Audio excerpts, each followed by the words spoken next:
Un encuentro con su palabra, porque secase la hierba, marchitase la flor, mas la palabra de Dios permanece para siempre.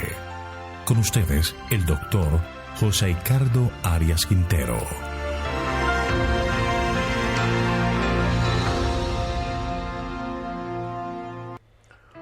Hoy vamos a estudiar el capítulo 17 del libro de Jueces, las imágenes y el sacerdote de Micaía. Después de la historia de Sansón, los capítulos que tendremos en Jueces muestran las condiciones depravadas que estaban por todas partes en Israel. La frase que resume este triste periodo es: no había rey en Israel y cada uno hacía lo que bien le parecía. Esto describe una crisis de liderazgo, pero también una época de total anarquía.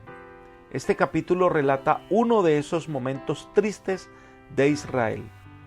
En la primera sección se describe cómo fue que surgió un santuario idólatra en la tierra de Efraín, en la narración de los versículos 1 al 6. Vamos a estudiar por sección, versículos 1 y 2. En los montes de Efraín vivía un hombre que se llamaba Micaía, el cual dijo a su madre: los 1100 siclos de plata que te robaron, por los cuales maldijiste y de los cuales me hablaste, están en mi poder. Yo tomé ese dinero. Entonces la madre dijo: bendito seas de Jehová, hijo mío. Esta es una narración que nos habla de lo que hizo Micaía. Varias cosas que están entre líneas y que debemos tomar en cuenta. Número 1. La madre era una viuda pudiente que vivía con su hijo y que ella describe que le habían robado una gran suma de dinero. En segundo lugar, ella entonces pronuncia una maldición sobre quien tomó el dinero sin saber que era su hijo el que la había tomado. Tercero, Micaía era un ladrón, y cuando escuchó que su madre había dedicado ese dinero para una imagen de un dios, eso le llenó de temor, pues se consideraba, de acuerdo a la superstición de aquella época, que la maldición de ese dios en particular le iba a perseguir. En cuarto lugar, Micaía se acerca a su madre y le recuerda que ella le había comentado del dinero y él había escuchado la terrible imprecación. Así que confiesa que él tiene el dinero, quizás para evitar los efectos de la maldición y también para calmar su propia conciencia. Su madre había pronunciado una maldición que no podía retirar, y para tratar de neutralizar los efectos de la maldición, ella lo hace a través de una bendición, y por eso clama una bendición de Dios. Y efectivamente él devuelve el dinero, y su madre cumple su promesa. Versículos 3 y 4. Cuando él devolvió los 1100 siclos de plata a su madre, ésta dijo: en verdad, por mi hijo he dedicado el dinero a Jehová, para hacer una imagen de talla y una fundición, pero ahora te lo devuelvo. Cuando él devolvió el dinero a su madre, ella tomó 200 siclos de plata y lo dio a un fundidor que hizo con ellos una imagen de talla y una fundición, la cual fue puesta en la casa de Micaía. Tal como había confesado, Micaía devuelve el dinero y ella entonces dedica ese dinero a Jehová. No sabemos si lo había hecho antes o después de recibir el dinero. Lo cierto es que ellos eran adoradores de Jehová, pero su culto había sido degradado. Y esto se demuestra que ella manda a hacer una imagen que quizás, pensaba ella, representaba a Jehová. Esto indica que la religión de los hebreos había adoptado costumbres paganas y que habían olvidado el mandamiento que dice que no harás imagen de lo que hay arriba en el cielo ni abajo en la tierra. No deben postrarse y adorar esas imágenes, según reza el segundo mandamiento que aparece en Éxodo 20. Pero ellos habían pasado por alto estas advertencias divinas e hicieron la imagen y la adoraron. Entonces Micaía, que tiene esa imagen en su casa, establece un ritual de adoración. Sigamos con Jueces capítulo 17, pero ahora los versículos 5 y 6. Este hombre Micaía tuvo así un lugar donde adorar a sus dioses. Hizo un efod y unos terafines y consagró a uno de sus hijos para que fuera su sacerdote. En aquellos días no había rey en Israel y cada uno hacía lo que bien le parecía. Micaía dio varios pasos en directa violación a las indicaciones que Dios había dado por medio de Moisés. Lo primero es que establece una especie de santuario en su casa con el que pretendía adorar a Dios, pero a su manera, colocando sus condiciones y adoptando prácticas de las naciones paganas. Hizo un efod, nombra a su hijo sacerdote para que oficie y empieza a dar sacrificios a sus dioses. Pero además dice el texto que él hace terafines. Estos eran ídolos familiares para consultar sobre lo que debían o no hacer. Y el autor añade que cada uno hacía lo que bien le parecía. La anarquía prevalecía. La fuerza era el derecho y los hombres se dejaban guiar por sus caprichos y no por las instrucciones de las leyes que Dios había dado. Esta frase parece también indicar que no había autoridad, que se violaba directamente las leyes de Dios, pero no había nadie que refrenara ni castigara esa conducta. La segunda sección son los versículos 7 al 13 y describe cómo un levita renegado llega a ser sacerdote de este culto idolátrico. Leamos los versículos 7 al 10. Había un joven de Belén de Judá, el cual era levita y forastero allí. Este hombre partió de la ciudad de Belén de Judá para ir a vivir donde pudiera encontrar un lugar.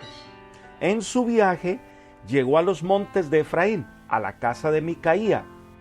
Micaía le preguntó, ¿de dónde vienes? El levita le respondió, soy de Belén de Judá y voy a vivir donde pueda encontrar lugar. Micaía le propuso, quédate en mi casa y para mí serás padre y sacerdote, y yo te daré 10 ciclos de plata por año, vestidos y comida. Esta es una historia extraña, pero a la vez refleja la realidad de esa época. Número 1. Los levitas eran la tribu que el Señor había apartado para el servicio del santuario. Ellos no tenían la misma herencia u ocupación de las otras tribus. Dios había especificado que los diezmos que se traían al templo eran para el sostén de los levitas y sus familias. En segundo lugar, este levita era de Belén de Judá.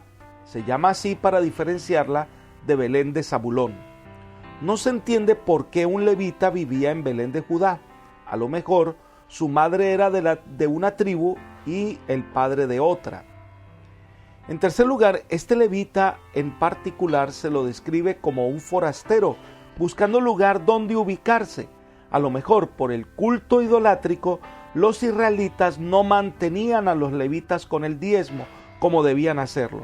Y como los levitas no tenían un territorio asignado como las otras tribus, este levita solo buscaba empleo. En cuarto lugar, Micaía vio que era providencial la llegada de un levita a su casa, así que le propuso que fuera el sacerdote de su pequeño santuario de adoración. No le ofreció mucho dinero, pero sí abrigo, alimento y vestido. Es decir, Micaía veía la oportunidad de formalizar ese santuario de adoración con la presencia de un levita. Recordemos que esta es una época donde cada uno quiere hacer lo que le parece. Muchos cristianos practican su religión de la misma manera. Piensan adorar a Dios como les place, sin tener en cuenta las indicaciones divinas. Ellos se constituyen en su propia regla y piensan que es algo que Dios acepta y punto. Pero esto está lejos de lo que el Señor nos ha enseñado. Ha dejado claramente descrito en la palabra de Dios lo que Él espera de cada cristiano. Por eso nos ha dejado algo externo a nuestra conciencia, como es la Biblia, para que por medio de ella juzguemos si nuestros motivos y acciones están de acuerdo a lo que Dios ha revelado. En el servicio a Dios, la anarquía espiritual no tiene lugar. El levita acepta esta propuesta, ya tiene trabajo y entonces se va para la casa de Micaía. Leamos los versículos 11 al 13. Y el levita se quedó, le agradó pues al levita quedarse con aquel hombre, y fue para él como uno de sus hijos. Micaía consagró al levita, aquel joven le sirvió de sacerdote y permaneció en casa de Micaía. Entonces Micaía pensó: ahora sé que Jehová me prosperará, porque tengo un levita por sacerdote. Este levita, conocedor de las indicaciones divinas, pero en su afán de tener trabajo y el sostén para su familia, pues aceptó la propuesta de Micaía. A pesar de que estaba cometiendo un error, se quedó allí y fue consagrado, no por el sumo sacerdote, no por la investidura de lo alto, no, él fue consagrado por el mismo Micaía. Muchos, por buscar justificar la desobediencia, tratan de hacer las cosas que sacrifican los principios que rigen la vida de un cristiano. Pero estas decisiones llevan resultados terribles.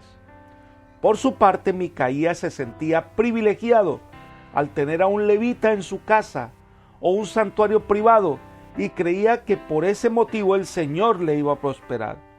Pero estaba violando consciente o inconscientemente las ordenanzas de Dios. Y lo cierto que Dios no aprueba la conducta y no ofrecerá su bendición. Dios no se contradice. Dios no dice una cosa y hace otra. Él ya había especificado lo que se debía hacer. Si no lo hacemos es porque pasamos por alto sus advertencias y los resultados no serán buenos. Apreciados amigos y hermanos, Dios espera un servicio sincero de sus hijos. Dios espera adoración sincera, pero también espera que obedezcamos fielmente sus indicaciones. El estudio de la Biblia debe convertirse para nosotros en una prioridad y debe llevarnos a un servicio sincero. Hoy, pon tu vida de acuerdo a la voluntad de Dios y tendrás paz y seguridad. Que el Señor te bendiga y te acompañe hoy. Es mi oración por ti. Amén.